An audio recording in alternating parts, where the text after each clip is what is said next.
Todavía recuerdo el peso exacto de mi collar de perlas esa noche. Lo había usado en nuestra boda, 32 años antes. Martin nunca lo notó. Nunca notaba nada que yo usara, a menos que costara más de lo que él consideraba apropiado. Mi nombre es Olivia Ashford. Tengo 54 años. Y el 8 de febrero de 2024, mi esposo me humilló frente a 200 personas en una gala de caridad que yo misma había organizado. 200 personas. Las conté mientras él hablaba. No tenía nada mejor que hacer. La gala era para recaudar fondos para un hospital infantil en Phoenix. Yo había trabajado en ella durante 6 meses. Conseguí los patrocinadores. Reservé el salón del Phoenician Resort. Contraté al chef, a la banda, a los floristas. Supervisé cada detalle, desde el color de las servilletas hasta la ubicación de las mesas. Costo total, $127,000. Martin firmó el cheque sin mirar el monto. Es por una buena causa, dijo. Como si la caridad fuera algo que se compra y se olvida. Vivíamos en Paradise Valley, un suburbio de Scottsdale, Arizona. Nuestra mansión tenía 14,000 pies cuadrados, vista a las montañas, y un jardín con 16 tipos diferentes de cactus que Roberto, nuestro jardinero, cuidaba como si fueran sus hijos. La casa estaba valorada en $22 millones. Martin me lo recordaba cada vez que yo sugería cualquier gasto. ¿Sabes cuánto vale esta casa?, decía. 22 millones. No podemos desperdiciar dinero. Pero él podía. Él podía comprar un Porsche nuevo cada 2 años. Podía volar en primera clase a reuniones en Nueva York. Podía cenar en restaurantes donde una botella de vino costaba más que el salario mensual de Roberto. Yo no podía. Yo tenía un presupuesto, una asignación, como una niña. La noche de la gala, usé un vestido de Oscar de la Renta, negro, elegante, $4,200. Martin lo había aprobado 3 semanas antes, revisando el recibo como si fuera un contrato legal. Está bien, había dicho, pero no gastes más este mes. No gasté más, nunca gastaba más. 32 años de matrimonio me habían enseñado a pedir permiso para todo. La gala comenzó a las 7. Martin llegó a las 7:45, con su traje de Brioni y su sonrisa de empresario exitoso. Tenía 61 años, cabello gris perfectamente peinado, y esa confianza que tienen los hombres que nunca han escuchado la palabra no. Ashford Luxury Hotels. Esa era su empresa. 15 hoteles de lujo en todo el suroeste. Ingresos anuales de $80 millones.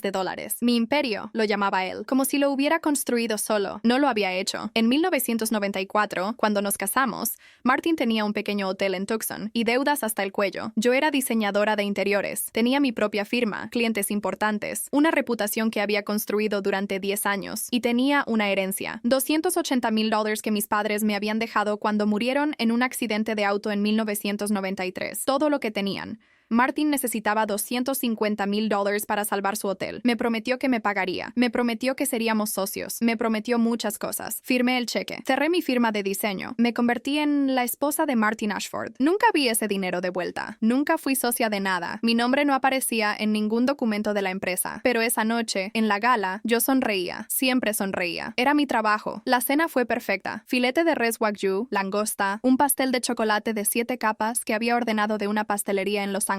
Los invitados aplaudieron los discursos, donaron generosamente y felicitaron a Martin por su esposa maravillosa. Olivia es un ángel, decían. ¿Cómo lo hace todo? Martin sonreía y me tomaba del brazo. Tengo suerte, decía. Mucha suerte. A las 9:30, Martin subió al escenario. El presentador le entregó el micrófono. Yo estaba en la mesa principal, junto a Patricia, la hermana de Martin. Patricia tenía 57 años. Era contadora de la empresa y me odiaba desde el día en que nos conocimos. Nunca supe por qué. Simplemente me odiaba. Esa noche, Patricia sonreía. Una sonrisa extraña, como si supiera algo que yo no sabía. Buenas noches a todos, dijo Martin desde el escenario. Quiero agradecer a todos por estar aquí. Esta gala es muy importante para mí, para nosotros. Hizo una pausa. Miró hacia nuestra mesa, hacia mí. Pero antes de continuar, dijo, tengo un anuncio personal que hacer. El salón se quedó en silencio. 200 personas conteniendo la respiración. Olivia y yo hemos decidido separarnos. No dijo divorciarnos, dijo separarnos, como si fuera algo mutuo, como si yo hubiera tenido alguna opción. Después de 32 años, continuó Martin, es hora de seguir caminos diferentes. Ha sido una decisión difícil, pero necesaria. Yo no me moví, no respiré, solo escuché. Quiero ser justo con Olivia, dijo Martin. Ella ha sido una buena esposa, una buena madre, y merece ser tratada con respeto. Respeto. La palabra sonaba obscena en su boca. Por eso, continuó, le he ofrecido un acuerdo generoso. Ella recibirá una compensación justa, y yo me quedaré con la casa, los hoteles y todo lo demás. Alguien en el público tosió. Un murmullo recorrió el salón. Martin no había terminado. Y nuestro hijo Brandon, dijo, con una sonrisa sonrisa que no llegaba a sus ojos. Se quedará con su madre. Creo que es lo mejor para todos. Brandon estaba en la gala. Mi hijo, 29 años, abogado junior en un bufete de Phoenix, y la decepción más grande de la vida de Martin. No sirve para nada, decía Martin cuando Brandon no estaba presente. Es tan inútil como su madre. Ahora lo decía en público, frente a 200 personas, frente a socios, clientes, periodistas. Me estaba descartando, a mí y a mi hijo, como si fuéramos muebles viejos. Patricia, a mi lado, soltó una pequeña risa. La escuché claramente, una risa de satisfacción. Mis hijas no estaban allí. Claire y Megan, las niñas que había adoptado antes de conocer a Martin, vivían en un apartamento en Tempe. Martin no las había invitado. No son familia real, había dicho. No pertenecen a este evento. No pertenecían. Esas eran las palabras que usaba para ellas, como si la sangre fuera lo único que importara, como si yo no las hubiera criado, alimentado, amado durante 25 años. Martin terminó su discurso con algo sobre nuevos comienzos y gratitud por los años compartidos. Yo no escuché. Estaba contando. 200 personas. 127,000 gastados en la gala. 32 años de matrimonio. 3 hijos. Un esposo. 0 dignidad. Cuando bajó del escenario, Martin caminó hacia nuestra mesa. Se inclinó hacia mí. Olía a whisky caro y a la colonia que le había regalado Daniela. Daniela, su amante, gerente del spa en el hotel de Sedona. 38 años, cabello negro, sonrisa perfecta. Llevaban juntos 9 años. Yo lo sabía desde hacía 7. Y tenían un hijo, Lucas, 7 años. El secreto peor guardado de Arizona. ¿Estás bien?, me preguntó Martin, como si acabara de preguntarme por el clima. Yo lo miré. Este hombre con quien había dormido durante 32 años. Este hombre a quien le había dado mi dinero, mi carrera, mi juventud. Sí, dije, estoy bien. Me levanté. Caminé hacia la salida. 200 personas me miraban. Algunas con lástima, otras con curiosidad. Patricia con satisfacción. Brandon me siguió hasta el pasillo. Mamá, dijo. Mamá, espera. Me detuve. Lo miré. Mi hijo, tan parecido a su padre. Los mismos ojos fríos, la misma mandíbula tensa. ¿Tú sabías?, pregunté. Brandon no respondió, pero su silencio fue suficiente. Vete, dije. Vuelve con tu padre. Salí del hotel. El aire del desierto era frío, seco, cortante. Febrero en Arizona. Las noches pueden ser crueles. Mi auto estaba en el estacionamiento, un Lexus de 5 años, a nombre de Martin, por supuesto. Todo estaba a nombre de Martin. Manejé hasta un hotel en Scottsdale, no el Ashford, nunca el Ashford, un Hilton genérico donde nadie me conocía. Pagué con mi tarjeta de crédito personal, la única que tenía a mi nombre, y subí a la habitación. Eran las 11 de la noche. Me senté en la cama y saqué mi teléfono. Tenía 14 mensajes, ninguno de Martin, 3 de Claire, preguntando si estaba bien, 2 de Megan, diciendo que había visto las noticias en Instagram, 9 de números desconocidos, probablemente periodistas. Ignoré todos. En lugar de eso, abrí la aplicación del banco. Nuestra cuenta conjunta. La cuenta donde Martin depositaba el dinero del hogar cada mes. El saldo era $0 dólares, 0 centavos. Ayer había $340,000 en esa cuenta. Dinero para los gastos de la casa, para las emergencias, para lo que yo necesitara. Martin lo había vaciado, todo, mientras yo organizaba la gala que él usó para humillarme. Me quedé mirando la pantalla durante mucho tiempo. Los números no cambiaban. 0, 0, 0. Afuera, un avión pasó sobre el hotel. El ruido del motor llenó la habitación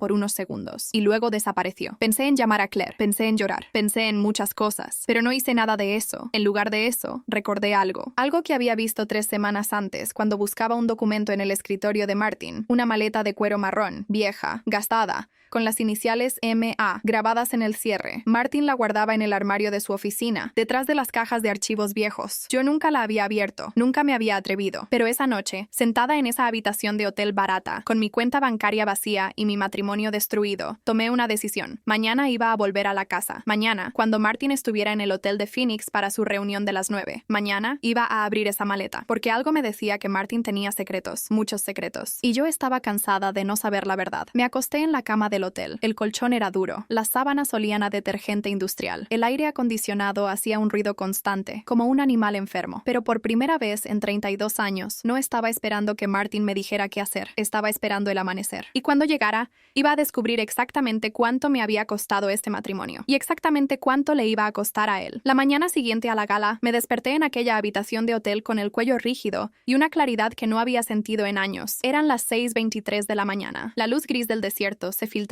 por las cortinas baratas. El ruido del aire acondicionado no había parado en toda la noche. Me duché con agua tibia. La presión era débil, nada comparado con la ducha de lluvia tropical en nuestro baño principal. Nuestro baño, no, su baño ahora. Volví a ponerme el vestido de Oscar de la Renta, arrugado, inapropiado para la mañana, pero era lo único que tenía. Había salido de la gala con mi bolso y nada más. A las 8:00 estaba sentada en un café cerca del hotel. Café y huevos revueltos. 16.75. Pagué con la única tarjeta que tenía a mi nombre. Mi teléfono tenía 52 llamadas perdidas. Martin, Patricia, Patricia, números desconocidos. 2 de Brandon, a las 3:14 y 4:47 de la mañana. No escuché los mensajes de voz, pero sí escuché el mensaje de Claire, mi hija, 25 años, profesora de primaria en Tempe, viviendo con su hermana Megan en un apartamento pequeño que apenas podían pagar. Mamá, decía la voz de Claire. Mamá, vi las noticias. Alguien subió un video a Instagram. ¿Estás bien? Por favor, llámame. La llamé. Mamá, contestó al primer timbre. ¿Dónde estás? ¿Estás a salvo? Estoy bien, dije. Estoy en un café, desayunando. ¿Qué pasó? El video. Él dijo esas cosas frente a todos. Sé lo que dijo. Silencio. Luego, ¿qué vas a hacer? Miré mi café. Negro, amargo, no lo suficientemente caliente. Todavía no lo sé. Puedes quedarte con nosotras. Megan y yo hablamos anoche. Puedes tener mi habitación. Yo dormiré en el sofá. Gracias, mi amor, pero todavía no. Necesito resolver algunas cosas primero. Mamá, por favor, no vuelvas a esa casa. No vuelvas con él. Pensé en la maleta de cuero marrón, los documentos que nunca había visto, la cuenta bancaria vacía. No volveré, dije. Te lo prometo. Después del desayuno, volví al hotel y pedí prestada una computadora en el centro de negocios. Necesitaba verificar algo. Entré a la página del banco, la cuenta de ahorros personal que había abierto hace 15 años,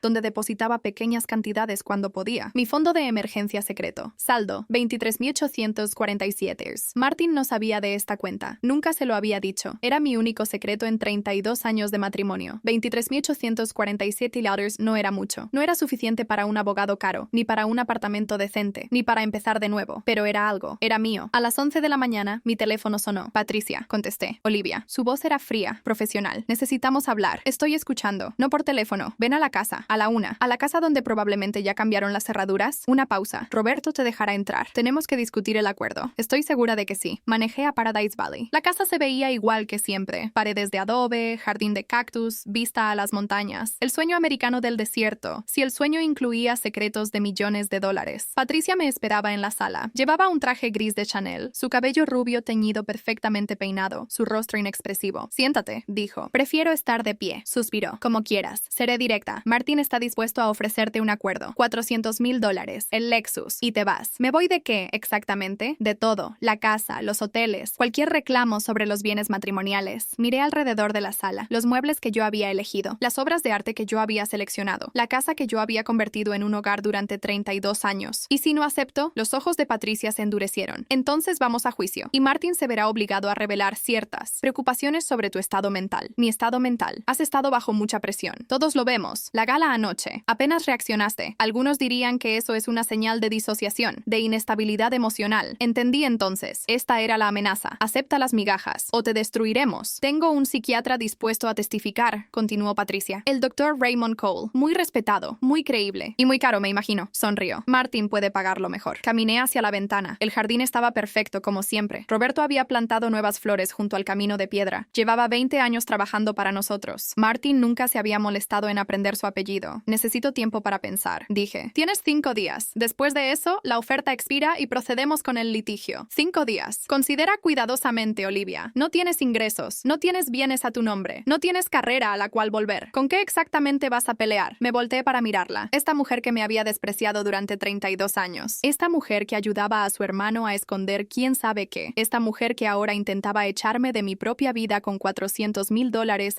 y un auto usado. Consideraré cuidadosamente, dije. Tú deberías hacer lo mismo. Algo brilló en sus ojos. Incertidumbre, tal vez. O el reconocimiento de que yo no estaba derrumbándome como ella había esperado. Salí de la casa sin mirar atrás. Esa tarde fui a Tempe, al apartamento de Claire y Megan. Era pequeño, 2 habitaciones, un baño, una cocina que apenas cabía una persona, pero estaba limpio, ordenado, lleno de libros y plantas y fotografías familiares. Fotografías donde yo aparecía, donde Martin nunca aparecía. Mamá, dijo Megan abrazándome en la puerta. Gracias a Dios que estás aquí. Claire preparó té. Nos sentamos las 3 en la pequeña sala y les conté todo. La gala, el discurso de Martin, la cuenta vacía, la visita de Patricia. ¿400,000? Dijo Claire incrédula. ¿Después de 32 años? ¿Después de todo lo que le diste? Eso es lo que ofrecen. Es un insulto, dijo Megan. Mamá, tienes que pelear. Tienes que conseguir un abogado. Lo sé, pero los abogados cuestan dinero y yo no tengo mucho. Las 2 se miraron. Algo pasó entre ellas. Una conversación silenciosa. Tenemos ahorros, dijo Claire. No es mucho, pero es algo. Podemos ayudarte. No, dije. No voy a tomar su dinero. No es tomar, mamá. Es una inversión. En ti, en tu futuro. Las miré. Mis hijas. Las niñas que había adoptado cuando eran pequeñas, antes de conocer a Martin. Las niñas que él nunca había aceptado completamente. Las niñas que ahora eran las únicas personas dispuestas a ayudarme. Déjenme pensarlo, dije. Esa noche Brandon llamó. Estaba en el sofá de Claire, envuelta en una manta vieja, mirando la televisión sin verla realmente. Mamá, dijo Brandon cuando contesté. necesitamos hablar. Entonces habla. No por teléfono, ¿puedo ir a verte? Le di la dirección. Llegó una hora después, todavía con su ropa cara, su reloj de diseñador, la expresión arrogante de su padre. Mamá, dijo, parado en la puerta del pequeño apartamento. ¿Aquí es donde estás quedándote? Por ahora. Miró alrededor. Los muebles usados, las paredes delgadas, la cocina diminuta visible desde la sala. Esto es ridículo, dijo. Deberías estar en la casa. Deberías estar peleando por lo que es tuyo. ¿Es eso lo que piensas? Se sentó frente a mí. Megan se había retirado a su habitación. Claire estaba en el trabajo, turno de noche corrigiendo exámenes. Mamá, sé que papá fue duro, pero está dispuesto a negociar. La tía Patricia me lo dijo. Si solo firmas el acuerdo. ¿Te dijo tu tía lo que hay en el acuerdo? Dijo que es justo. 400,000. Brandon, dejé mi taza de té en la mesa. Tu padre construyó una empresa con el dinero de mis padres. $280,000. Cada centavo que me dejaron. ¿Lo sabías? Se movió incómodo. Eso fue hace mucho tiempo. Sí, lo fue. Y en 32 años, nunca vi un centavo de retorno de esa inversión. Nunca tuve mi nombre en ningún documento. Nunca tuve ninguna propiedad, ninguna voz, ningún control. Renuncié a mi carrera. Renuncié a mi independencia. Renuncié a todo. Y ahora tu padre quiere darme menos de la mitad de lo que invertí hace 3 décadas, sin ajustar nada. Brandon guardó silencio. ¿Te dijo tu tía sobre las deudas de la empresa? Su rostro se puso en blanco. Demasiado en blanco. ¿Qué deudas? Él sabía. Podía verlo en la forma en que no me miraba a los ojos. Brandon, ¿de qué lado estás? Se levantó. Caminó hacia la ventana. Miró hacia el estacionamiento y la calle más allá. Mamá, no estoy del lado de nadie. Solo quiero que esto termine. Papá dijo que si lo ayudo, me hará socio de la empresa. Me establecerá. Nunca tendré que preocuparme por el dinero. La empresa que tiene millones en deudas se volteó. ¿Cómo sabes eso? No respondí. Solo lo miré. Mi hijo, 29 años, criado en el lujo, educado en las mejores escuelas, con todas las ventajas, y estaba dispuesto a traicionar a su madre por la promesa de dinero que probablemente no existía. Vete, dije. Mamá, vete, Brandon. Vuelve con tu padre. Dile lo que quieras. Pero no vuelvas aquí hasta que hayas decidido qué tipo de hombre quieres ser. Se fue. Escuché su auto arrancar en el estacionamiento. El rugido caro del motor que Martin le había comprado para su cumpleaños 25. Megan salió de su habitación. ¿Estás bien? Tomé mi té. Se había enfriado. Lo estaré. Esa noche no pude dormir. Seguía pensando en la maleta de cuero marrón, en los documentos que podría contener, en la sonrisa fría de Patricia y la expresión vacía de Brandon. A las 2:17 de la mañana, mi teléfono vibró. Un mensaje de un número que no reconocí. Señora Ashford, soy Roberto, el jardinero. Necesito hablar con usted. Es importante. Por favor, llame cuando pueda. Roberto, el jardinero de Martin durante 20 años. El hombre callado que había cuidado el jardín, arreglado las tuberías, hecho 1000 trabajos pequeños que nadie notaba. El hombre que lo había visto todo y nunca había dicho nada. Guardé el número. Lo llamaría mañana. Pero primero, acostada en la oscuridad,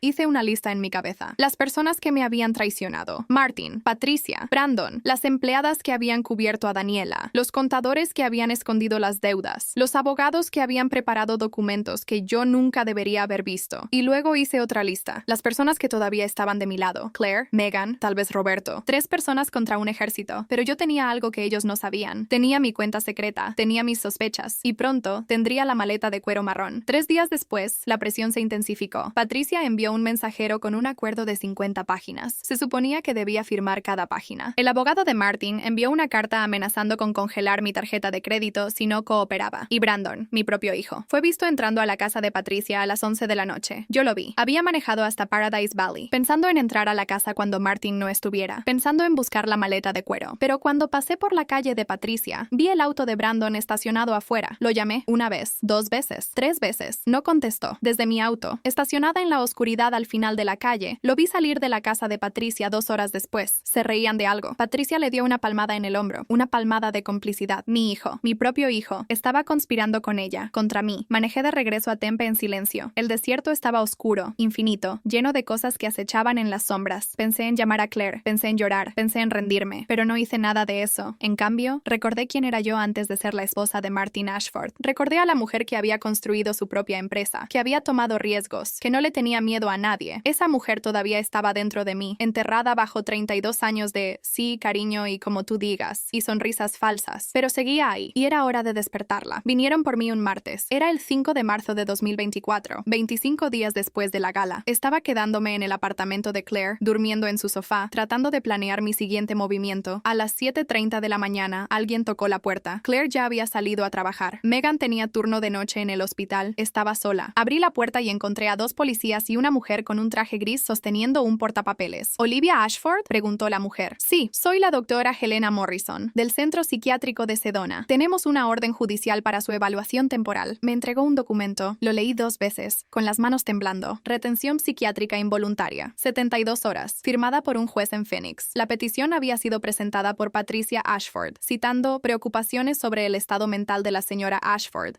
y potencial peligro para sí misma. Esto es un error, dije. No soy un peligro para nadie.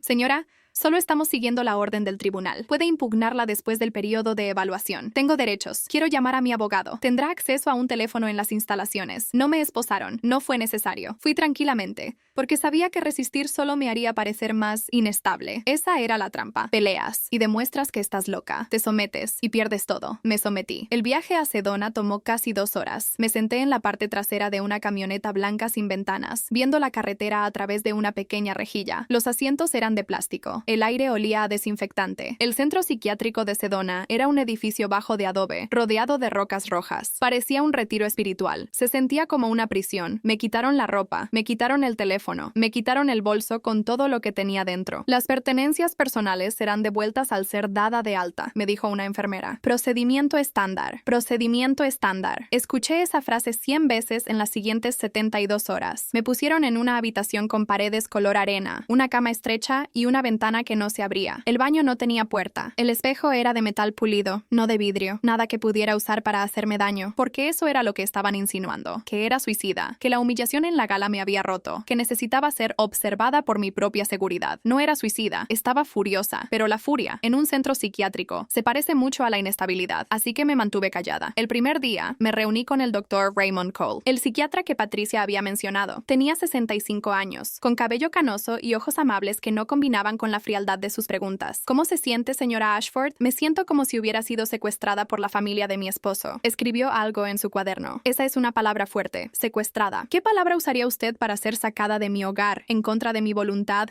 y encerrada en un centro? No está encerrada. Está siendo evaluada. Hay una diferencia. ¿Puedo irme? Después de 72 horas, sí. Si la evaluación determina que no es un peligro para sí misma o para otros. ¿Y quién determina eso? Sonrió. Yo. Entendí entonces. Patricia lo había comprado. Tal vez no con dinero, tal vez con conexiones, favores, la promesa de futuras referencias. No importaba cómo. Lo que importaba era que mi libertad dependía de un hombre que ya había decidido que yo era inestable. Pasé la primera noche mirando el techo. El colchón era delgado. Las sábanas olían a cloro. Cada hora, una enfermera abría mi puerta y me alumbraba la cara con una linterna. Vigilancia de suicidio, explicó. Procedimiento estándar. El segundo día, pedí un cuaderno y un bolígrafo. Me dieron crayones en su lugar. No objetos punzantes, dijo la enfermera disculpándose. Así que escribí con crayones, azul y verde y rojo, como la tarea de una niña. Escribí todo lo que podía recordar. Fechas, números, nombres, la gala, la maleta de cuero, las sospechas, los desvíos, la sonrisa de Patricia. Escribí 1994, 280,000 de la herencia de mis padres. Nunca devuelto, nunca reconocido, nunca olvidado. Escribí, Martin está escondiendo algo grande. La empresa tiene problemas. Necesita el divorcio para proteger activos. Escribí, Patricia es cómplice. Si Martin cae, ella cae con él. Escribí, quieren que parezca loca para que nadie me crea cuando diga la verdad. El tercer día, Claire vino a visitarme. Permitían un visitante por día durante 30 minutos en una sala con cámaras y un guardia junto a la puerta. Lloró cuando me vio. Estaba usando batas de hospital, algodón gris, sin forma, humillante. Mi cabello estaba sucio. No había dormido más de 2 horas por noche. Mamá, dijo. Mamá, lo siento tanto, no sabía. Llegué a casa y te habías ido y había una nota en la puerta y no sabía qué hacer. Está bien, dije. No es tu culpa. Megan llamó a un abogado, una amiga de la universidad. Dice que esto es ilegal. Dice que no pueden simplemente llevarte sin una evaluación real. Pueden. Lo hicieron. Y lo harán de nuevo si peleo de la manera equivocada. Claire se secó los ojos. ¿Qué vamos a hacer? Tomé su mano. La apreté. Vas a ir a casa. Vas a actuar normal. Vas a dejarlos pensar que ganaron. Pero, escúchame. Necesito que encuentres a alguien que pueda ayudarme a analizar documentos financieros. Un contador forense. Alguien que sepa cómo seguir el dinero. No conozco a nadie así. Yo podría conocer a alguien. Hay un hombre llamado Roberto. Es el jardinero de Martin. Me envió un mensaje hace unos días. Dijo que necesitaba hablar. Encuéntralo. Dile que lo llamaré tan pronto como salga. Claire asintió. Está bien, puedo hacer eso. ¿Y Claire? ¿Sí? No le digas a Brandon. No le digas a nadie excepto a Megan. Nadie más puede saber lo que estamos planeando. Se fue. El guardia la escoltó afuera. Volví a mi habitación con las paredes color arena y la ventana que no se abría, y esperé. El cuarto día, me liberaron. El doctor Cole firmó los papeles él mismo. Estoy satisfecho de que no es un peligro para sí misma o para otros, dijo, como si me estuviera haciendo un favor. Pero recomiendo terapia continua. El divorcio puede ser muy estresante. Gracias por su preocupación, dije, mi voz plana. Me devolvieron mi ropa, mi teléfono, mi bolso. Revisé todo. Cada bolsillo, cada compartimento. Mis documentos de identidad estaban ahí, mi tarjeta de crédito. Pero algo faltaba. El papel donde había anotado el número de Roberto. Lo había guardado en un bolsillo interior del bolso. Ya no estaba. Alguien lo había tomado durante mi estadía de 72 horas. Salí del centro psiquiátrico de Sedona hacia el sol de marzo. Claire me esperaba en el estacionamiento, en su Toyota Corolla de 8 años con el parachoques abollado. ¿Estás bien?, preguntó mientras me subía al auto. Revisaron mi bolso. Se llevaron el número de Roberto. ¿Qué? El papel donde anoté su número. Ya no está. El rostro de Claire palideció. ¿Patricia? Probablemente. O alguien a quien ella pagó. Nos quedamos en silencio por un momento. El estacionamiento estaba vacío. Pájaros cantaban en los árboles. Era un día hermoso. El tipo de día que se sentía como una mentira. ¿Y ahora qué?, preguntó Claire. Ahora vamos a casa. ¿A la mansión? No, a tu apartamento. Pero primero necesitamos hacer una parada. Le di direcciones. 20 minutos después, llegamos a una pequeña bodega de almacenamiento en las afueras de Tempe. ¿Qué es este lugar?, preguntó Claire. Mi plan de respaldo. Había rentado esta unidad de almacenamiento hacía 12 años. Martin no sabía de ella. Nadie lo sabía. Era un cuarto de 3 por 3 metros, lleno de cajas con fotografías viejas, declaraciones de impuestos de mis años como diseñadora de interiores y una caja fuerte a prueba de fuego que había comprado en Home Depot por $180. Abrí la caja fuerte. Adentro había $18,000 en efectivo, dinero que había ahorrado a lo largo de los años. Pequeñas cantidades del presupuesto del hogar que Martin nunca notó. También había una carpeta de documentos, nuestro certificado de matrimonio original, los certificados de nacimiento de los niños, y copias de cada documento financiero importante que había firmado. Y había algo más, mi diario rojo, un cuaderno que había empezado a escribir hace 15 años, cuando empecé a sospechar que Martin me ocultaba cosas. Cada entrada detallaba algo extraño, una llamada telefónica a altas horas de la noche, un recibo que no cuadraba, una mentira que había descubierto pero nunca confrontado. «Mamá», dijo Claire mirando el diario. «¿Cuánto tiempo?» 15 años, dije. 15 años de sospechas, de preguntas, de cosas que no tenían sentido. Pero nunca tuve el coraje de hacer algo al respecto. ¿Por qué no? Cerré la caja fuerte. Miré a mi hija. Porque tenía miedo. Miedo de perderlo todo. Miedo de que nadie me creyera. Miedo de terminar exactamente donde estoy ahora. Pero ahora ya no tienes miedo. No. Ahora estoy enojada. Volvimos a Tempe. Me duché por primera vez en 3 días. Comí comida de verdad. Un sándwich que Megan me preparó, pollo con aguacate en pan integral. La cosa más deliciosa que había probado en mi vida. Y luego llamé a un número que había memorizado hace años. El número de una antigua clienta mía, de cuando era diseñadora. Una mujer que ahora era una de las abogadas de divorcio más respetadas de Arizona. Gabriela, soy Olivia. Olivia Ashford. Necesito tu ayuda. 3 horas después, estaba sentada en la oficina de Gabriela Méndez, en el centro de Phoenix. Era una oficina pequeña pero elegante, con vista a las montañas y diplomas en las paredes. Cuéntamelo todo, dijo Gabriela. Le conté. La gala, el discurso de Martin, la cuenta vacía, la visita de Patricia, la internación, todo. Cuando terminé, Gabriela se quedó en silencio por un momento. Luego dijo, «Esto es peor de lo que pensaba». «¿Qué quieres decir?» Martin está desesperado. Los hombres como él no humillan públicamente a sus esposas a menos que estén tratando de esconder algo más grande.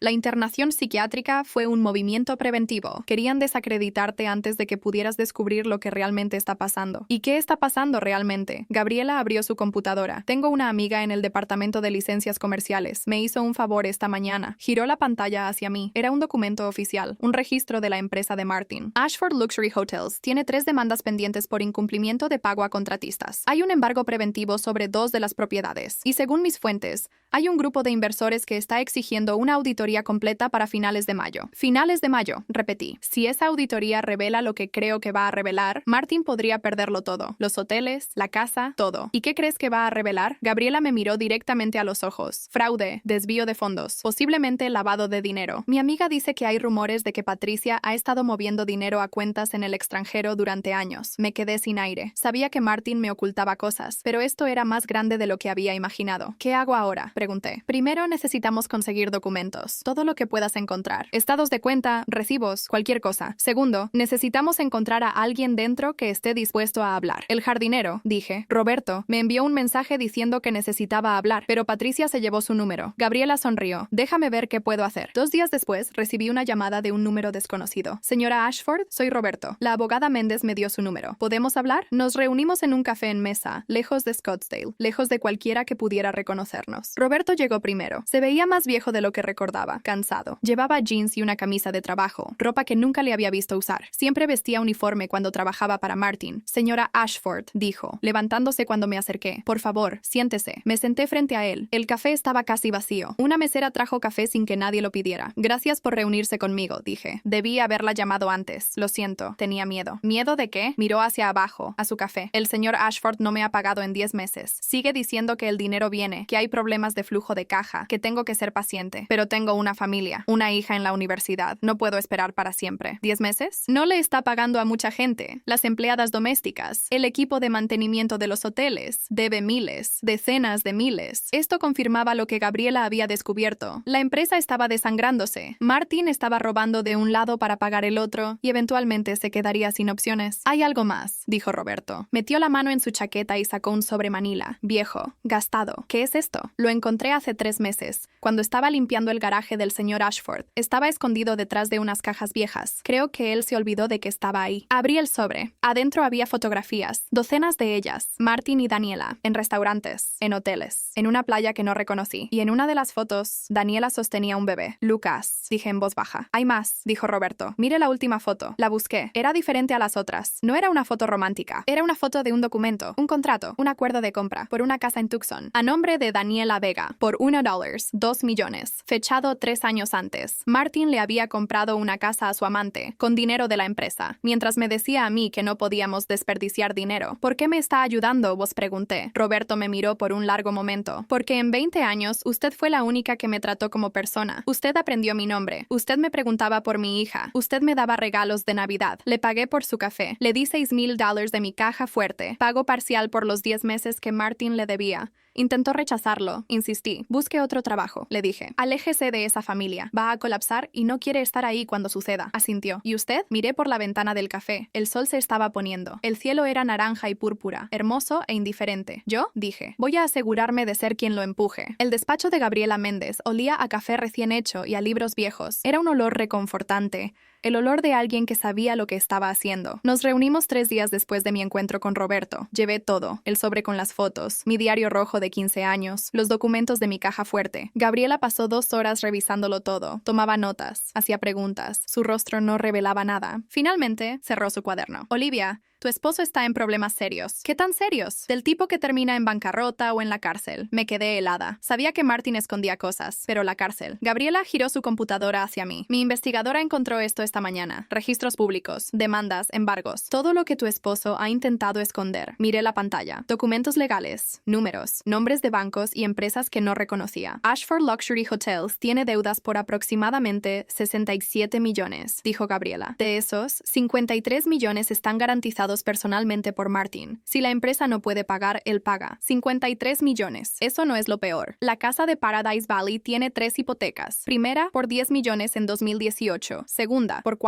5 millones en 2021. Tercera, por 3 millones hace 4 meses. Total, 16 8 millones contra una propiedad valorada en 22 millones. Entonces hay unos 5 millones de ganancias si se vende. Si tienes suerte. El mercado inmobiliario en Arizona ha bajado este año. La casa podría valer menos ahora. Podrías estar mirando patrimonio negativo. 32 años. 32 años construyendo una vida, criando hijos, sacrificando mi carrera. Y mi esposo había hipotecado todo sin decirme. Hay algo más, dijo Gabriela. Las hipotecas no fueron firmadas solo por Martin. Patricia, exacto, como apoderada del fideicomiso familiar. Ella es cofirmante en las 3. Si la casa se pierde, ella es personalmente responsable del déficit. Pensé en Patricia en la gala, su sonrisa satisfecha, su traje de Chanel. No solo había ayudado a Martin a humillarme, había ayudado a robar mi futuro financiero. ¿Y la casa que Martin le compró a Daniela? Pregunté, señalando las fotos de Roberto. Gabriela asintió. La investigué. Está a nombre de Daniela Vega, pero los pagos salen de una cuenta de la empresa. Money, 2 millones. Es desvío de fondos corporativos. Si los inversores se enteran. La auditoría de mayo. Exacto. El 28 de mayo, un grupo de inversores va a revisar los libros de la empresa. Si encuentran esto, la casa de Daniela, los pagos ocultos, las deudas no reportadas,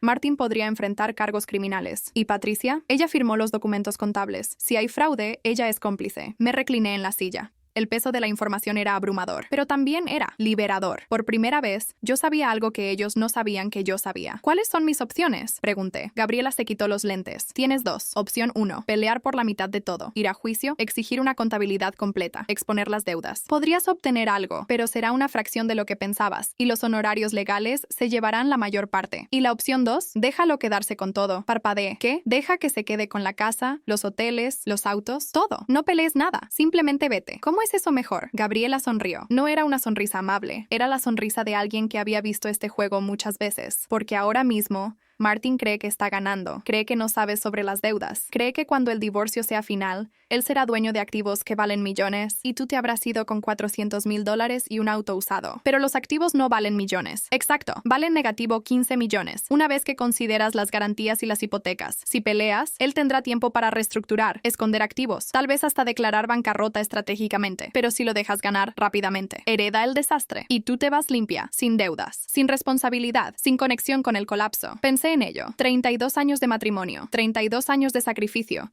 y mi venganza sería nada, irme sin nada, pero nada era mejor que negativo 15 millones. Hay un riesgo, continuó Gabriela. Si aceptas su oferta demasiado fácil, podría sospechar. Podría preguntarse por qué no estás peleando. Entonces necesito hacer que parezca que estoy perdiendo. Necesitas hacer que parezca que te has rendido, que la internación psiquiátrica te rompió, que estás demasiado derrotada para pelear. Pensé en la mujer que había sido durante 32 años, la esposa sonriente, la anfitriona silenciosa, la socia invisible. Podía interpretar ese papel una vez más, solo una vez más, y luego nunca más. ¿Cómo me aseguro de que las deudas se transfieran a él?, pregunté. Solicitas un inventario completo de bienes matrimoniales antes de firmar cualquier cosa. Hazlo parecer una formalidad, como si te estuvieras protegiendo, pero insiste en que todos los activos y pasivos sean documentados. Una vez que esté en el registro, él no puede negar que conocía las deudas. Y Patricia, si es inteligente, ya está buscando una salida, pero está demasiado metida. Las hipotecas tienen su nombre. Cuando la casa caiga, ella cae. ¿Y Daniela? Gabriela sonrió de nuevo. Esa es la mejor parte. La casa que Martin le compró está bajo investigación ahora. Si se demuestra que fue comprada con fondos de la empresa,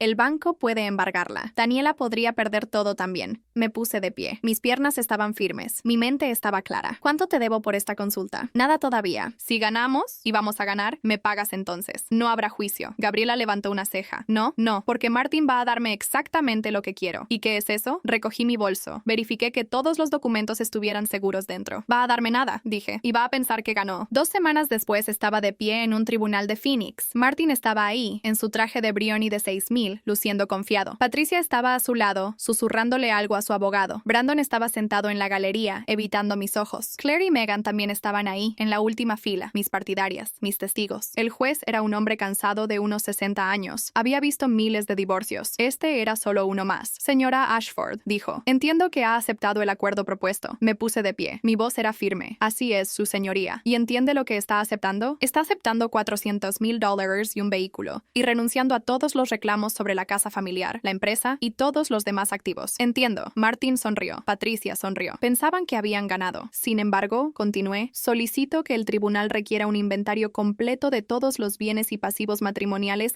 antes de que firme el acuerdo final. La sonrisa de Martin vaciló. ¿Qué? Es una solicitud estándar, dijo mi abogado. Era joven, recomendado por Gabriela, y sabía exactamente lo que estábamos haciendo. Mi clienta simplemente quiere conocer el alcance completo de lo que está renunciando. El juez asintió. Es razonable. Señor Ashford, ¿tiene alguna objeción? Martin miró a Patricia. Ella negó con la cabeza ligeramente. No veían la trampa. Ninguna objeción, dijo Martin. Entonces nos volveremos a reunir en 30 días para la audiencia final. Señor Ashford, por favor proporcione un inventario completo de todos los activos y pasivos, incluyendo cualquier garantía personal, hipotecas u otros gravámenes, dentro de 2 semanas. Martin asintió, todavía sonriendo. No tenía idea de lo que acababa de aceptar. Salí del tribunal sin mirar atrás. Claire me encontró en el pasillo. Mamá, ¿estás segura de esto? ¿Realmente lo vas a dejar quedarse con todo? Tomé su mano. Lo voy a dejar quedarse exactamente con lo que merece. Pero la casa, el dinero. La casa se está ahogando en deudas. El dinero se le debe a bancos y acreedores. En 2 meses, Martin Ashford va a ser el orgulloso propietario de negativo 15 millones. Claire me miró fijamente. Lo planeaste. Sobreviví. Hay una diferencia. Esa noche, me senté en el apartamento de Claire y bebí vino barato de una taza de café. El apartamento era pequeño, los muebles estaban gastados y los vecinos eran ruidosos. Pero era libre. No completamente libre. Todavía no. Todavía faltaba la audiencia final. Todavía faltaba el inventario que expondría las mentiras mentiras de Martin. Todavía faltaba el momento en que él se daría cuenta de lo que había hecho, pero por primera vez en 32 años, no estaba fingiendo. No estaba sonriendo para cámaras, ni organizando fiestas, ni firmando cheques para una vida que realmente no era mía. Era solo Olivia, 54 años, empezando de nuevo. Y en algún lugar, en una mansión en Paradise Valley, mi esposo estaba celebrando su victoria. No tenía idea de que en realidad era su funeral. 3 días después, recibí una llamada de Roberto. Señora Ashford, hay algo que debe saber. ¿Qué pasó? El señor Ashford tuvo una reunión ayer con los inversores. No fue bien. ¿Qué quieres decir? Escuché parte de la conversación. Están adelantando la auditoría. Ya no es el 28 de mayo, es el 15 de mayo. El 15 de mayo, 13 días antes de lo esperado. 13 días menos para que Martin escondiera sus secretos. ¿Saben por qué la adelantaron? Pregunté. No estoy seguro, pero mencionaron algo sobre irregularidades en los reportes trimestrales. Y señora Ashford, ¿sí? Mencionaron su nombre. Dijeron que alguien les había enviado información anónima sobre los gastos de la empresa. Sonreí. No había sido yo, pero alguien más estaba jugando el mismo juego. Gracias, Roberto. Mantén los ojos abiertos. Colgué el teléfono. Miré por la ventana del apartamento de Claire. El sol se estaba poniendo sobre el desierto, pintando el cielo de rojo y naranja. Alguien había enviado información a los inversores. Alguien más quería ver caer a Martin. La pregunta era, ¿quién? Y más importante aún, ¿era un aliado o un enemigo? La audiencia final fue el 20 de mayo de 2024, exactamente 101 días después de la gala donde mi esposo me había humillado frente a 200 personas. Me desperté a las 5 de la mañana. El apartamento de Claire estaba en silencio. Megan había trabajado el turno de noche y todavía no llegaba. Me senté en la cocina con una taza de café, viendo el amanecer sobre el desierto. No estaba nerviosa, no estaba asustada, estaba lista. A las 8:30, Claire me llevó al tribunal. Llevaba un vestido azul marino simple, el cabello recogido, el rostro serio. Mi hija, la que Martin nunca había aceptado completamente, la que se había quedado a mi lado cuando todos los demás se fueron. ¿Estás segura de que no quieres que entre? Preguntó mientras estacionábamos. Estoy segura. Esto es algo que necesito hacer sola. Pero si algo... Claire, tomé su mano. Pase lo que pase en ese tribunal, ya gané. Él simplemente no lo sabe todavía. Me abrazó. La sostuve por un momento. Luego la solté. Estaré en el auto, dijo. Llámame en cuanto termine. El tribunal era un edificio beige con luces fluorescentes y olor a papel viejo. Pasé por seguridad, por los detectores de metal. Subí al segundo piso donde se realizaban los casos de familia. Martin ya estaba ahí. Estaba de pie en el pasillo con Patricia y su abogado, un hombre canoso llamado Fitzgerald, que cobraba $900 la hora. Se reían de algo. Martin se veía relajado, confiado, como un hombre que ya había ganado. Brandon también estaba ahí. Mi hijo estaba sentado en un banco cerca de la puerta del tribunal, mirando su teléfono. No levantó la vista cuando pasé. Entré al tribunal y me senté en la mesa de la izquierda. Mi abogado, Gabriela Méndez, ya estaba ahí, organizando papeles. ¿Lista?, preguntó. He estado lista por 32 años. El juez entró a las 9 en punto. El honorable Roberto Sandoval, 65 años, conocido por su enfoque directo y su disgusto por hombres ricos que intentaban esconder activos. Gabriela lo había recomendado específicamente. Esta es la audiencia final en el caso Ashford contra Ashford, dijo el juez. He revisado el acuerdo de conciliación y el inventario de bienes proporcionado por el demandado. Antes de proceder, ¿hay alguna objeción? El abogado de Martin se puso de pie. Ninguna objeción, su señoría. Mi cliente está preparado para finalizar el acuerdo según lo acordado. Señora Ashford, ¿alguna objeción? Me puse de pie. Mi voz era calmada. Ninguna objeción, su señoría. Sin embargo, quisiera que el tribunal confirme para el registro que mi esposo ha revelado todos los activos y pasivos según lo requerido. El juez asintió. Señor Ashford, ¿ha presentado un inventario completo? Martin se puso de pie, alisando su corbata. Sí, su señoría. Todo está revelado, incluyendo todas las garantías personales, hipotecas y pasivos corporativos. Un destello de incertidumbre cruzó el rostro de Martin. Yo, sí, todo. El juez se volvió hacia Gabriela. Licenciada Méndez, ¿ha revisado el inventario? Gabriela se puso de pie. Sostenía una carpeta gruesa, la misma carpeta que había preparado con su investigadora. Lo he revisado, su señoría, y tengo algunas preguntas. El abogado de Martin frunció el ceño. Su señoría, se suponía que esto sería una simple finalización. Licenciado Fitzgerald, si hay preguntas sobre el inventario, me gustaría escucharlas. Licenciada Méndez, proceda. Gabriela abrió la carpeta. Según el inventario presentado por el señor Ashford, la casa familiar en Paradise Valley está valorada en 22 millones. ¿Es correcto? Martin asintió. Sí. ¿Y no hay gravámenes sobre la propiedad? Yo. Martin miró a Patricia. Ella miraba fijamente hacia adelante, su rostro en blanco. Puede haber algunas hipotecas. Algunas hipotecas. Gabriela sacó un documento. Su señoría, tengo aquí registros de 3 hipotecas sobre la propiedad, totalizando 16,8 millones. Estas no fueron reveladas en el inventario. El tribunal quedó en silencio. El rostro de Martin se puso rojo. Eso es, debe haber un error, dijo. No hay error, señor Ashford. Gabriela sacó más documentos. La primera hipoteca por 10 millones fue tomada en 2018. La segunda por $4, 5 millones en 2021. La tercera por $2, 3 millones en diciembre del año pasado. Las 3 están confirmadas por Patricia Ashford como apoderada del fideicomiso fideicomiso familiar Ashford. Miré a Patricia. Su rostro se había puesto pálido. Sus manos agarraban los apoyabrazos de su silla. Además, continuó Gabriela, los activos corporativos de Ashford Luxury Hotels están listados en 85 millones, pero según registros públicos y estados financieros obtenidos a través del proceso de descubrimiento,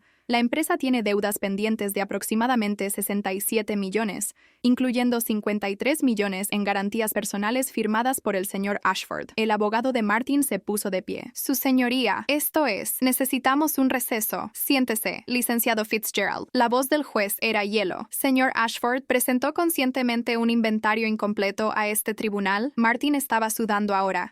Las finanzas de la empresa son complicadas. Puede que haya pasado por alto. ¿Pasó por alto 67 millones en deudas? No es. Los activos valen más que. Licenciada Méndez. El juez se volvió hacia Gabriela. ¿Cuál es la posición de su clienta? Gabriela sonrió. Mi clienta está preparada para aceptar el acuerdo tal como se propuso originalmente. Ella tomará $400,000 y el Lexus 2019. El señor Ashford puede quedarse con la casa, los hoteles y todos los demás activos. El juez levantó una ceja. ¿Todos los demás activos, incluyendo los pasivos? Sí, su señoría. Todos los activos y pasivos. Martin se puso de pie. Espere un momento. Si me quedo con la casa con las hipotecas y la empresa con las deudas, será el orgulloso propietario de un patrimonio neto negativo de aproximadamente 15 millones, dijo Gabriela amablemente. Felicidades. El tribunal estalló. Martin le gritaba a su abogado. Patricia le gritaba a Martin. Brandon, en la galería, miraba a su padre con una expresión que nunca había visto antes. Confusión, traición, comprensión. El juez golpeó su martillo. ¡Orden! ¡Orden en este tribunal! Tomó varios minutos para que la sala se calmara. Cuando lo hizo, el juez se volvió hacia Martin. Señor Ashford, tiene dos opciones. Puede aceptar el acuerdo tal como se propuso, con todos los activos y pasivos, o puede retirar el acuerdo y proceder al litigio, donde le aseguro, el tribunal conducirá una auditoría forense completa de sus finanzas. El abogado de Martin le susurró algo al oído. El rostro de Martin pasó de rojo a blanco. Nosotros aceptamos el acuerdo, dijo, su voz apenas audible. Así se ordena. El juez firmó el documento. Este divorcio es final. A la señora Ashford se le otorgan $400,000 y un vehículo. El señor Ashford retiene todos los demás bienes matrimoniales y asume todos los pasivos matrimoniales. Se levanta la sesión. Me puse de pie. Mis piernas estaban firmes. Mi corazón estaba calmado. Mientras caminaba hacia la puerta, me detuve junto al asiento de Patricia. Ella seguía sentada ahí, mirando a la nada, su rostro ceniciento. Saqué un sobre de mi bolso. Esto es para ti. Me miró. ¿Qué es? Un regalo. Coloqué el sobre en su regazo. Una carta manuscrita tuya a Daniela Vega, planeando mi internación psiquiátrica, discutiendo cómo romperme antes de que pudiera descubrir la verdad. La mano de Patricia tembló cuando tomó el sobre. Como, no importa cómo. Lo que importa es que no se la he dado a nadie más. Todavía. Me incliné cerca. Mi voz era un susurro. Ayudaste a tu hermano a robar 32 años de mi vida. Ayudaste a esconder millones en deudas. Ayudaste a intentar destruir mi cordura. Y ahora estás atada a él. Cofirmante en 16, 8 millones en hipotecas. Cómplice en fraude. No sabía sobre toda la deuda. Ese no es mi problema. Me enderecé. La casa será ejecutada dentro de un año. Quizás menos. Cuando suceda, el banco vendrá por ti, personalmente. Y cuando lo hagan, tal vez quieras tener un buen abogado, uno mejor que el de tu hermano. Salí del tribunal. En el pasillo, Brandon estaba esperando. Se paró frente a mí, bloqueando mi camino. Mamá, me detuve. Lo miré. Mi hijo, 29 años. El niño que había criado, alimentado, amado. El hombre que me había traicionado por una promesa de dinero que ya no existía. Brandon. No sabía. Su voz se quebró. Te juro, mamá, no sabía sobre las deudas. Papá dijo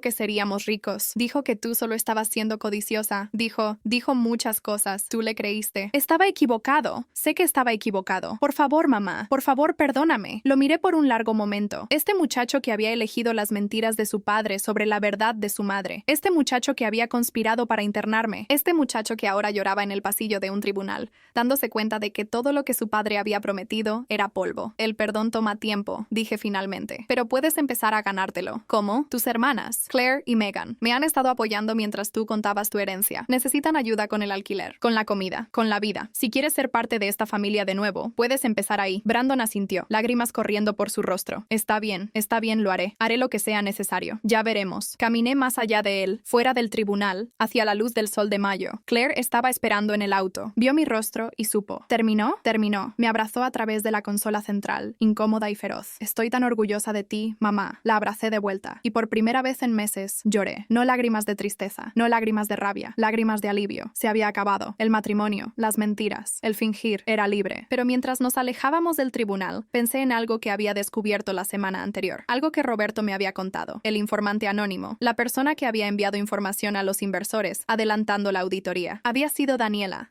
Vega, la amante de Martin, la madre de su hijo secreto, la mujer que yo pensaba era mi enemiga. Resulta que Martin le había prometido matrimonio. Le había prometido que una vez que se divorciara de mí, la haría su esposa, la madre oficial de Lucas, la señora Ashford. Pero Daniela había encontrado algo en su computadora. Correos electrónicos entre Martin y una mujer más joven. Una nueva amante. Una nueva promesa. Martin la estaba reemplazando, igual que me había reemplazado a mí. Y Daniela había decidido que si ella no podía tener el futuro que le prometieron, Martin no tendría ningún futuro en absoluto. El enemigo de mi enemigo. Roberto me había dado su número. Daniela quería hablar conmigo. Todavía no la había llamado. No sabía si era una aliada o una trampa, pero eso era una historia para otro día. Por ahora, solo quería ir a casa, a mi nueva casa, al pequeño apartamento con mis hijas, con muebles usados y vecinos ruidosos y libertad. Mi hermosa, imperfecta, duramente ganada libertad. 3 meses después, estaba parada en una cocina que no era mía, cocinando la cena para personas que me amaban. Era el 22 de agosto de 2024. El apartamento era pequeño, 3 habitaciones en Tempe que compartía con Claire y Megan. La cocina era estrecha, los electrodomésticos eran viejos, y la ventana daba a un estacionamiento en lugar de un jardín de cactus. Era el lugar más hermoso donde había vivido. Megan estaba poniendo la mesa. Claire estaba abriendo una botella de vino. Un Malbec de $10, nada como las botellas de $300 que Martin solía comprar. Y Brandon también estaba ahí, sentado incómodamente en el sofá gastado, luciendo como si no estuviera seguro de pertenecer. Había estado viniendo más seguido últimamente. Fiel a su palabra, había empezado a ayudar a sus hermanas. Pagó la mitad del alquiler los últimos 2 meses. Apareció con compras. Arregló el aire acondicionado que el dueño había estado ignorando durante semanas. Estaba intentando. Podía ver eso. Si era suficiente. Si alguna vez sería suficiente. Todavía no lo sabía. La cena está lista, anuncié. Nos sentamos alrededor de la mesa pequeña. 4 sillas, 4 platos, 4 personas que habían sobrevivido algo juntas. La comida era simple. Pollo asado, puré de papa, ejotes, nada elegante, nada caro. Era perfecto. Mamá, dijo Claire, levantando su copa. Quiero hacer un brindis. Oh, cariño, no tienes que... Sí, tengo que hacerlo. Me miró con esos ojos serios. Los ojos de una mujer que había visto a su madre romperse y reconstruirse. Por mamá, quien nos enseñó que la fortaleza no se trata de pelear. Se trata de saber cuándo alejarse. Megan levantó su copa. Por mamá. Brandon levantó la suya también, su mano temblando ligeramente. Por mamá, levanté la mía, pero no bebí de inmediato. Miré a cada uno de ellos, mis hijos, mis sobrevivientes, y sentí algo que no había sentido en 32 años. Paz. Por nosotros, dije. Por lo que venga después. Bebimos. Después de la cena, mientras Claire y Megan lavaban los platos, Brandon me siguió al pequeño balcón. La noche era fresca. Las estrellas eran visibles sobre las luces de la ciudad. Mamá, dijo, ¿puedo preguntarte algo? Por supuesto. ¿Alguna vez te arrepientes de no haber peleado por la casa, el dinero, todo eso? Pensé en la mansión de Paradise Valley, 14,000 pies cuadrados, pisos de terracota, vista a las montañas. Pensé en las fiestas, las galas de caridad, la actuación interminable de ser la señora de Martin Ashford. No, dije, ni por un segundo. Pero renunciaste a millones, renuncié a deudas, renuncié a mentiras, renuncié a una prisión que parecía un palacio. Me volteé para mirarlo. Brandon, ¿sabes lo que gané? Negó con la cabeza. Me gané a mí misma. Durante 32 años fui la esposa de alguien, la madre de alguien, la anfitriona de alguien. Olvidé quién era antes de todo eso. Ahora lo recuerdo. ¿Quién eras? Sonreí. Era una mujer que diseñaba interiores de casas y oficinas, que cerraba contratos y transformaba espacios y no aceptaba porquerías de nadie. Era buena en eso. Muy buena. ¿Y ahora? Ahora lo estoy haciendo de nuevo. Saqué mi teléfono, le mostré una foto. Una pequeña oficina en el centro de Phoenix. Abrí mi propia firma la semana pasada. Ya tengo 3 clientes. Mi primer proyecto me pagó $54,000. Brandon miró la foto. Eso es más de lo que papá te ofreció en el acuerdo. Sí, lo es. Se quedó callado por un largo momento. Luego dijo, mamá, lo siento. Sé que lo sigo diciendo, pero de verdad, verdaderamente lo siento. Por todo. Lo sé. ¿Hay algo más que pueda hacer? ¿Algo para arreglarlo? Miré a mi hijo, el muchacho que había elegido el dinero sobre la familia. El hombre que estaba aprendiendo lentamente que algunas cosas no se pueden comprar. Hay algo, dije, lo que sea. Tu padre te ha estado llamando, ¿verdad? El rostro de Brandon se tensó. Sí, todos los días. Quiere que lo ayude. Dice que si testifico que me manipulaste podría... No lo hagas. No iban a hacerlo. Te juro, mamá. No iba... Lo sé. Puse mi mano en su brazo. Pero quiero que hagas algo más. Quiero que lo visites. Brandon pareció confundido. ¿Visitarlo? ¿Después de todo lo que hizo? No por él, por ti. Ve en qué se ha convertido. Ve a dónde lleva ese camino. Y luego decide, de una vez por todas, qué tipo de hombre quieres ser. Recibí la llamada 3 días después. Era de la asistente de Patricia. Estaba llorando. Señora Ashford, siento mucho molestarla, pero no sabía a quién más llamar. La señora Ashford está en el hospital. Tuvo un colapso. La encontraron en su oficina a las 2 de la mañana, destruyendo documentos. Estaba hablando sola, diciendo que las paredes se cerraban. Escuché. No interrumpí. La asistente me contó todo. El banco había iniciado el proceso de ejecución hipotecaria de la mansión hacía 2 semanas. Cuando descubrieron que las hipotecas estaban confirmadas por Patricia,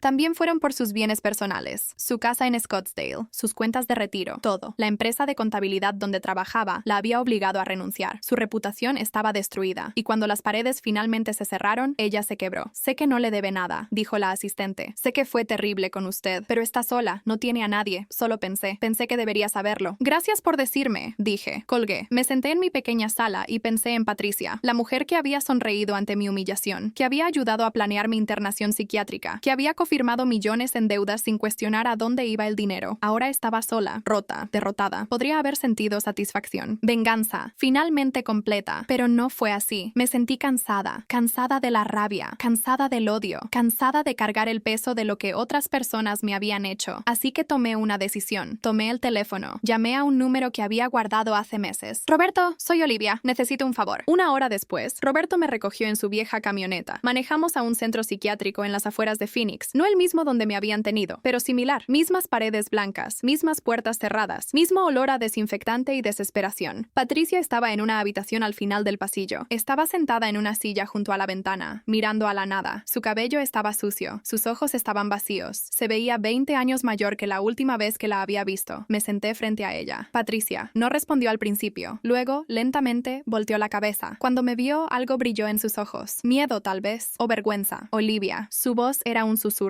¿Por qué estás aquí? No lo sé, dije honestamente. Quería verte, entender. ¿Entender qué? ¿Por qué me odiabas tanto? Patricia rió. Un sonido amargo, roto. No te odiaba, te envidiaba. ¿Me envidiabas? Tenías todo lo que yo quería. Un esposo que llegaba a casa cada noche. Hijos que te amaban. Una vida que se veía perfecta. Negó con la cabeza. Yo trabajaba 80 horas a la semana. Sacrifiqué todo por mi carrera. Y al final, ¿qué tenía? Una casa llena de premios y nadie con quien compartirlos. Entonces ayudaste a Martin a destruirme. Ayudé a Martin porque era familia, porque pensé que si lo ayudaba, finalmente me vería, finalmente me apreciaría, pero no lo hizo, nunca lo hizo, solo era otra herramienta para él, igual que tú. Me senté con eso por un momento, las dos, enemigas por 32 años, finalmente viéndonos con claridad. No voy a perdonarte, dije, lo que hiciste es imperdonable, lo sé, pero tampoco voy a cargarte más. La rabia, el odio, terminé con eso. Tú tienes que vivir con lo que hiciste, ese es tu castigo, no el mío. Me puse de pie, caminé hacia la puerta. Olivia, la voz de Patricia me detuvo. ¿Qué pasó con Martin? Me di vuelta. ¿No lo sabes? No me dejan usar el teléfono. No me dejan ver las noticias. No sé nada. Pensé en Martin, en los últimos 3 meses, en todo lo que había pasado desde el tribunal. La empresa quebró, dije. Los acreedores tomaron todo. La mansión está en ejecución hipotecaria. Los autos fueron embargados. Martin está viviendo en un apartamento de una habitación en Mesa, trabajando como consultor para una empresa de construcción que le paga $75,000 al año. El rostro de Patricia se desmoronó. $75,000. Solía gastar eso en vacaciones. ¿Y Daniela? ¿La amante? Ahí es donde se pone interesante. La historia de Daniela era algo que no esperaba.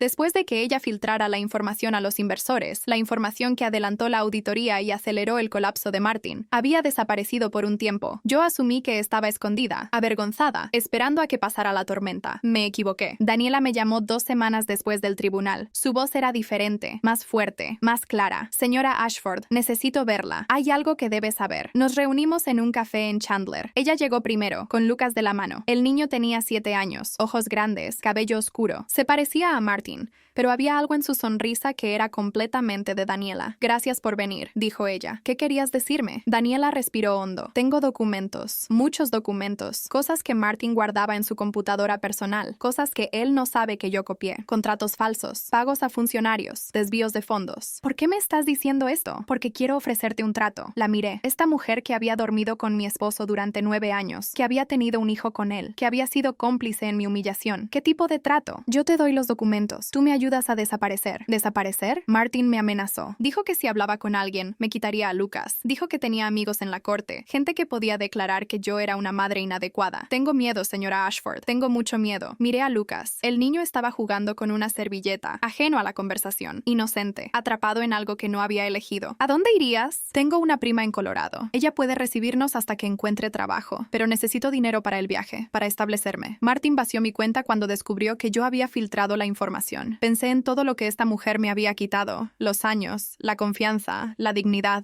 Pero también pensé en lo que yo había aprendido, que la venganza no cura, que el odio solo te encadena al pasado. ¿Cuánto necesitas? Daniela parpadeó. ¿Qué? ¿Cuánto necesitas para empezar de nuevo? Yo, $15,000, tal vez $20,000 para estar segura. Abrí mi bolso, saqué un sobre. Dentro había $18,000, lo que quedaba de mi fondo de emergencia después de pagar el depósito del apartamento y los primeros meses de mi nueva oficina. Tómalo, dije. Daniela miró el dinero. Luego me miró a mí. Estaba llorando. ¿Por qué? Después de todo lo que le hice. Porque tú también eras una víctima, solo que ninguna de las dos lo sabía. Me incliné hacia adelante. Vete a Colorado. Cuida a tu hijo. Construye una vida lejos de Martin Ashford. ¿Y los documentos? Pensé en eso. Tenía suficiente evidencia para destruir lo que quedaba de Martin, para enviarlo a la cárcel posiblemente, para vengarme completamente. Guárdalos, dije, por si algún día los necesitas para protegerte. Yo ya no los necesito. Daniela tomó el sobre, tomó la mano de Lucas y se fue. Nunca más la volví a ver. Un mes después, estaba parada en la entrada de mi nueva oficina. Era pequeña, solo una habitación en el segundo piso de un edificio en el centro de Phoenix. Los muebles eran de segunda mano. La vista era un callejón, pero el nombre en la puerta era mío. Olivia Ashford Interior Design. Claire había ayudado a pintar las paredes. Megan encontró el escritorio en una venta de garaje. Brandon colgó los estantes. Mis hijos, mi equipo, mi futuro. Esa mañana firmé mi tercer contrato importante, el rediseño de un restaurante en Scottsdale, $180,000. Mi comisión, $54,000. Más dinero que lo que Martin había ofrecido en el acuerdo de divorcio. Estaba construyendo algo nuevo, algo real, algo que me pertenecía, pero todavía quedaba una cosa sin terminar. Me senté en mi escritorio y saqué un sobre de mi cajón. Adentro estaba mi diario rojo, 15 años de notas, sospechas, secretos. Evidencia que podría hundir a Martin aún más profundamente. Lo sostuve por un largo momento. Luego caminé hacia el triturador de papel y lo alimenté, página por página. El pasado era el pasado. Había terminado con él. Mi teléfono vibró. Un mensaje de Brandon. Mamá, papá quiere verte. Dice que está enfermo. Problemas del corazón. Los doctores le dan 8 meses. Quiere disculparse antes de que sea tarde. Le doy tu número. Miré el mensaje. Martin se estaba muriendo. El hombre que me había humillado, robado, tratado de destruir, se estaba muriendo y quería perdón. Pensé en ello por un largo tiempo. La rabia, el dolor, los 32 años de silencio. Luego escribí mi respuesta. No. Dejé el teléfono. Miré por la ventana al callejón, al pedazo de cielo visible sobre él, al mundo que me esperaba. Tenía un negocio que construir, una vida que vivir, hijos que me necesitaban. Martin Ashford había tomado suficiente de mi tiempo. No iba a tomar más.